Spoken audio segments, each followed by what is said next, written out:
براق جنت کی ایک خاص اور حسین و جمیل سواری تھی۔ اس خاص سواری کو اللہ تعالیٰ نے کائنات کے سب سے خاص اور محبوب ترین ذات کے لیے تخلیق فرمایا تھا، اور اس خاص سواری کو کائنات کے سب سے خاص سفر کے لیے استعمال کیا گیا تھا، اور وہ خاص سفر اللہ تعالیٰ اور اللہ تعالیٰ کے خاص رسول کی ملاقات تھی۔ حضرت جبرائیل علیہ السلام نے حضرت محمد صلی اللہ علیہ وآلہ وسلم کو ام ہانی کے گھر سے لا کر مسجد حرام کے صحن میں لٹا دیا۔ حضرت محمد صلی اللہ علیہ وآلہ وسلم حتیم کعبہ میں کروٹ کے بعد لیٹے ہوئے تھے، نیند کی حالت میں تھے۔ حضرت جبرائیل علیہ السلام پھر حضرت محمد صلی اللہ علیہ وآلہ وسلم کی خدمت میں حاضر ہوئے۔ اس دفعہ حضرت جبرائیل علیہ السلام نے آپ صلی اللہ علیہ وآلہ وسلم کی ہنسلی کی ہڈی سے لے کر نیچے تک آپ کا پیٹ چاک کیا، آپ کے دل مبارک کو آپ کے سینے سے باہر نکال لیا گیا، اور پھر سونے کی ایک تشتری لائی گئی۔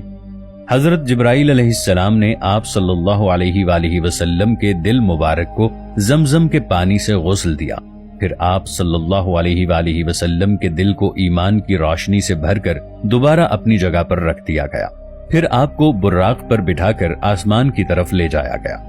ناظرین، یہ تو ہم سب جانتے ہیں کہ براق ایک ایسی سواری تھی جو حضرت محمد صلی اللہ علیہ وآلہ وسلم کو سفر معراج کے لیے عطا کی گئی تھی۔ اس پر سوار ہو کر حضرت محمد صلی اللہ علیہ وآلہ وسلم تمام آسمانی دروازوں کو عبور کرتے ہوئے اللہ تعالیٰ کے عرش تک پہنچے۔ آپ نے جنت اور جہنم کا مشاہدہ بھی کیا، اور بیت المقدس میں انبیاء کرام کو نماز بھی پڑھائی۔ براق مسجد حرام سے مسجد اقصی تک اور پھر وہاں سے 7 آسمانوں تک برق رفتاری سے سفر کرتے ہوئے اللہ کے عرش تک پہنچا۔ شب معراج بھی ایک معجزہ ہے۔ جس طرح ہر معجزے کو سمجھنا اور ثابت کرنا انسانی عقل کے لیے ممکن نہیں، کیونکہ معجزہ اسی کو کہا جاتا ہے جسے سمجھنے سے انسانی عقل عاجز ہو، اسی طرح معراج کے سفر اور براق کو مکمل طور پر سمجھنا انسانوں کے لیے آج بھی ناممکن ہے۔ ان معجزات کی کئی مثالیں تاریخ میں اور بھی کئی انبیاء کرام سے ملتی ہیں، یعنی حضرت داؤد علیہ السلام کے ہاتھ میں لوہے کا گرم ہو جانا، حضرت سلیمان علیہ السلام کا جنات اور ہواؤں پر کنٹرول ہونا، حضرت ابراہیم علیہ السلام کا آگ سے بچ جانا، یہ سب بھی اللہ تعالیٰ کے معجزات ہیں۔ ان معجزات کی کوئی سائنسی وضاحت موجود نہیں ہے۔ ان کو معجزات اس لیے کہا جاتا ہے کہ کوئی عام انسان اس طرح کے کام کرنے کے بارے میں سوچ بھی نہیں سکتا۔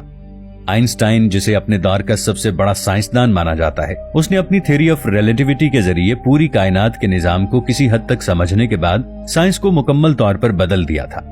آئنسٹائن نے اپنی اس تھیوری میں اس بات کی وضاحت کی کہ اگر کوئی انسان سب سے تیز رفتار جو کہ روشنی کی رفتار ہے، اگر خلا میں اسے کسی طریقے سے حاصل کر لیتا ہے تو وقت اس کے لیے تھم جائے گا۔